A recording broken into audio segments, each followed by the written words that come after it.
tonight. Our guest is Martin Murphey. Man just put on an extraordinary show. What? Your feet were kicking and you were clogging, I believe. Got happy feet there just at the last minute. Oh, that's wonderful. Are you okay? I'm all right. I think I'll be all right. No, I'm not. Worked up a sweat there. Excellent song and another nice slice from your album.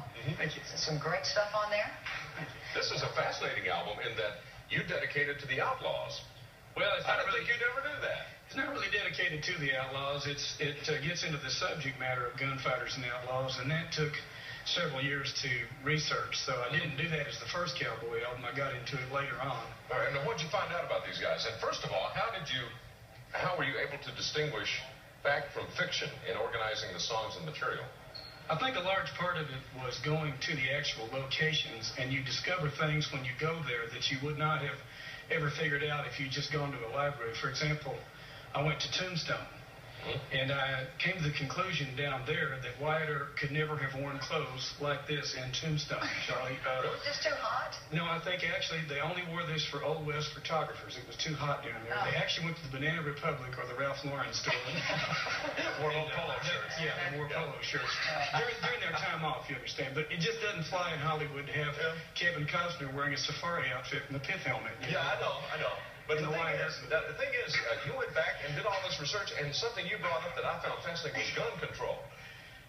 Well, they even bring this out in the Wyatt Earp film that's out right now, which is one of the few accurate things about that film. Wow. That there had more gun control in the Old West than they have now. And one of the great things in the Wyatt Earp film they have out is that there's more bullet holes in the sign that say no guns in Dodge City each time they bring it out. There's more bullet holes. So it doesn't seem to have been any more effective then than it is now. No, I see what you mean. So you found out that everybody doesn't have a gun, as much of the Old West is portrayed in some of the movies. Quite seriously, most of the law officers that they had at that time were the reason why they were able to control it. It had nothing to do with how much gun control they had, but how good the law officers were.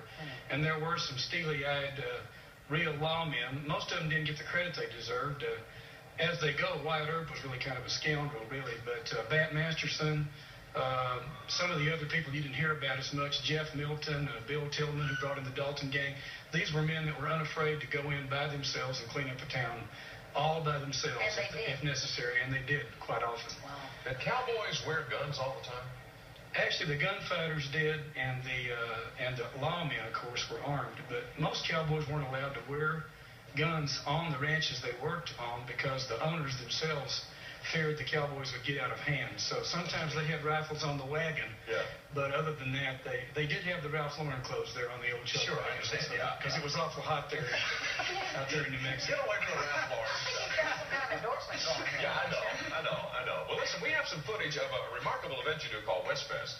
And let's go ahead and roll that. You can tell the people what it's all about here, because you have, I think, 4 of them coming up this year. We do 4 Westfest. It started off in Copper Mountain. This is a picture of the Copper Mountain show. I'll sing you live on stage. It's a throwback to the old Buffalo Bill Wild West shows. That's the Sons of the San Joaquin playing there. This is Copper Mountain, Colorado, where we do that event. We're also in Santa Fe in Texas and in Wyoming this year. We always build an Indian village, and the Plains Indians are kind of the symbol of Indians, even though many Indians have different costumes than that. And then we have lots of hot new country stars on the show, too, most of whom are from the West originally. And we always build a big dance floor so that they can do cowboy dancing out there. And this is just some of the guys that walk around out there and Those are the spurs we talked about earlier. Yeah, that's right. Yeah. I was only kidding about the safari shorts. We don't have too many of them out there. But there's some of the art that we have at the show. There are about 300 artists coming to every single one of our exhibitions this year. There's Vince, one of the few times you will see him in a cowboy hat. He donned that for It's Westfest. unusual. There you go. Now, these are multiple-day events that take place over a weekend? Yes, we always try to choose a location like Copper Mountain, which is a beautiful area up in the mountains, or in Santa Fe, like we will be this coming weekend. And we try to pick a place where people can walk around in the sunshine and see the mountains and get away like a vacation. When did it expand to 4 times a year? I remember once a year in Copper Mountain. It just started this year to become a multiple event, and it does run, some of the events run 5 or 6 days long now, including the trail rides that we do. We actually take a lot of our guests on a trail ride up in the Tetons or up in the Rockies for 3 or 4 days. Give them a real taste of being out there before the show starts. All right, listen, I understand. Isn't there a song that sort of explains how Westfest got started?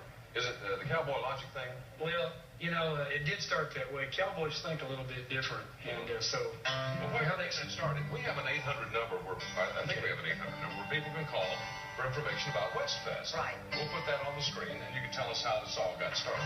Well, it's kind of a philosophy of life, really. You might remember this. If it's a job, do it. Just put your back into it. 'Cause a little dirt's gonna wash off in the rain. If it's a horse or a bull, ride it. If it hurts, hide it. Dust yourself off and get back on again. That's cowboy logic.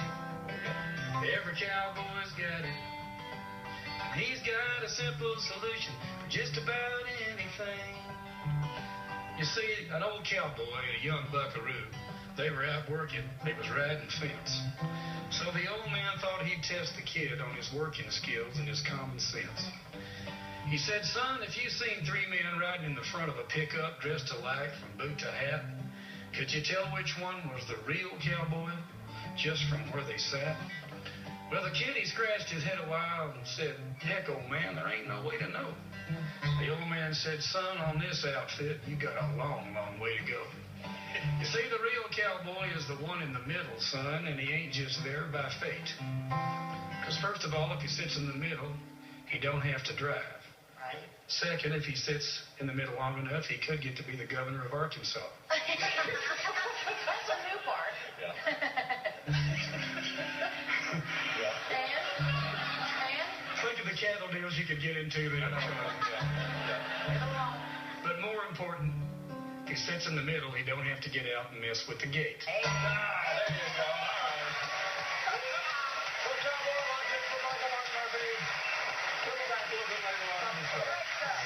Now, coming up, we've got another song from John and Audrey Wiggins and also a song from Mo Bandy when we come back. But first, tonight's show is brought to you by new Just for Men gels for the hard-to-color gray in mustaches and beards.